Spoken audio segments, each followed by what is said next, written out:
The 4,220-kilometer-long Mekong River originates in the Tibetan highlands. Its delta is 40,000 square kilometers.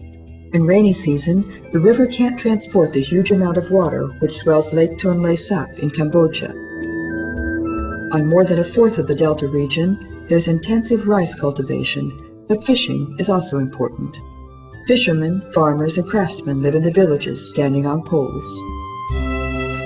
There are 1-, 2-, or 3-day trips organized to visit these villages. The activities and prices of the bus trips from Ho Chi Minh City are very similar.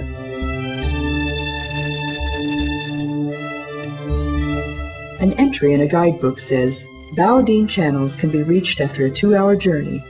From here, we can reach the city Mai To by boat.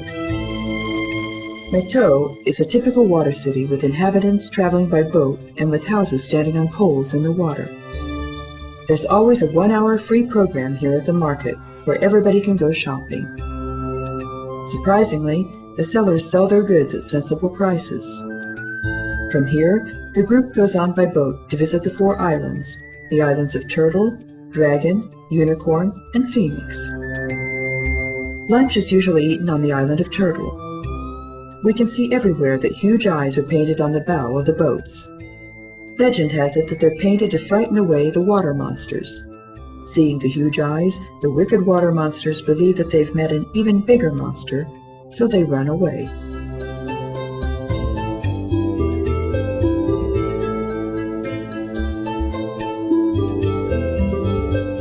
Instead of asphalt, there's water. Instead of cars, there are boats. The world of the channels is really special. The coasts are populated by huts built on poles, the bamboo framework of which is covered by rush. The roofs are made of palm leaves, but they use tin as well. Narrow wooden planks lying on pails are used as sidewalks. Through the openings, we can see inside the huts, so the people of the huts live their lives under the public eye.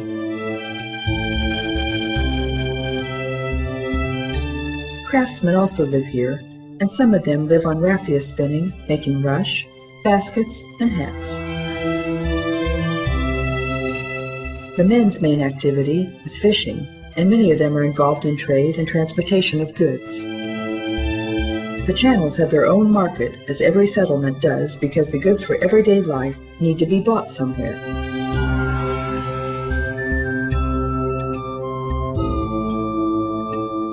At the floating market, the boats are the stalls. On all boats, there's a stick rising up to the sky where the goods to be sold are hung. You can buy food, vegetables, fruit, lamps, matches, pots and pans, even clothes.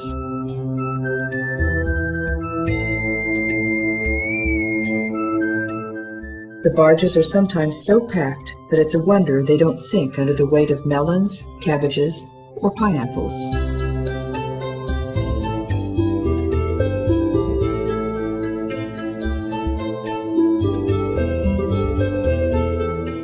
The rowers and riders weave in and out with fantastic mastery in the chaos without any traffic rules.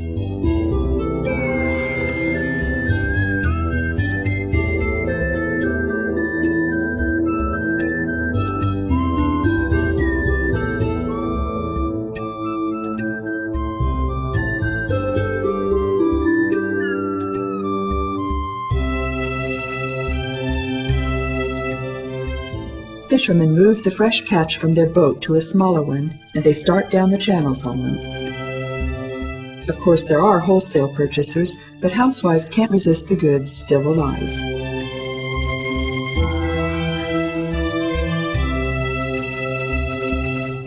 Not only fish are caught in the nets, but also mussels, crabs, and other seafood, which they chop up with scissors, roast, and eat.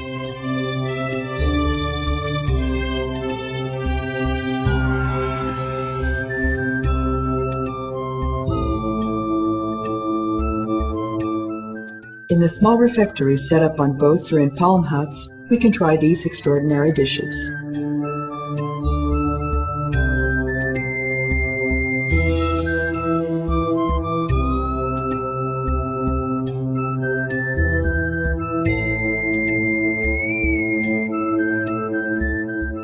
Asian people peel pineapples with their huge knives amazingly fast and skillfully.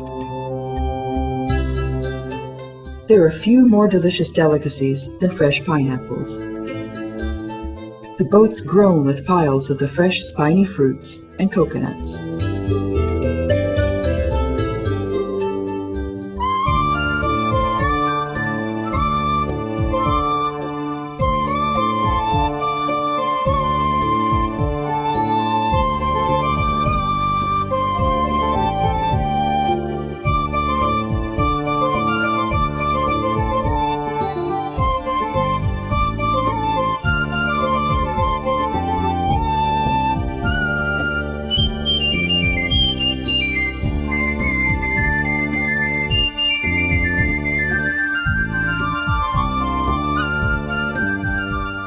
Small factories making rice paper have been set up on the coast because this technology needs a lot of water.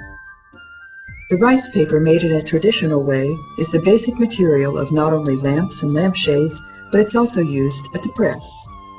It's sold in hobby shops all over the world and is used in many ways. Of course, the demand of wholesalers is satisfied by bigger factories. This manufacturer shows tourists the process of production.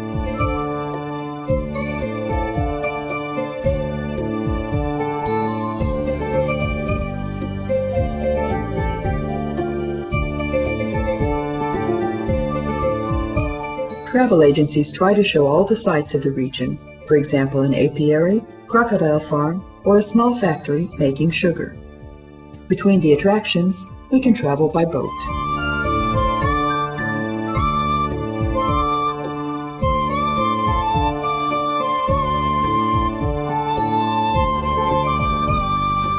Coconut candies have been Vietnamese children's big favorite for a long time. They're sold at every market and are made by hand even today with fantastic mastery. The candies are chopped and then wrapped into rice paper, but so fast that we can hardly follow with our eyes.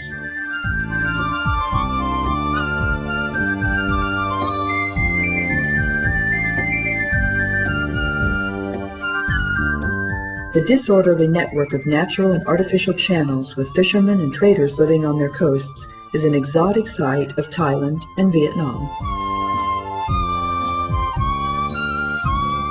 It has fascinated the likes of Somerset Maugham, Joseph Conrad, Rudyard Kipling, James Clough, and Graham Greene. The world of the channels has hardly changed for centuries. It's a sign of modernization that some of the boats are driven not by paddles, but engines which are put at the end of a long stick, so it's also used as a rudder, and they are lifted out of the water in neutral gear. They're filled up at floating petrol stations, which is not an everyday sight.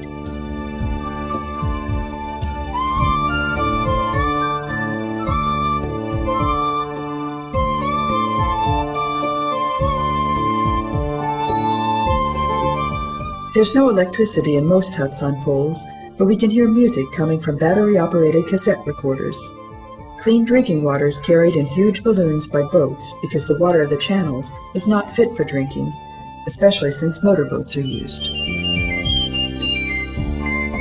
Let's see how the geographer Janusz Kubaszek saw the world of the floating market.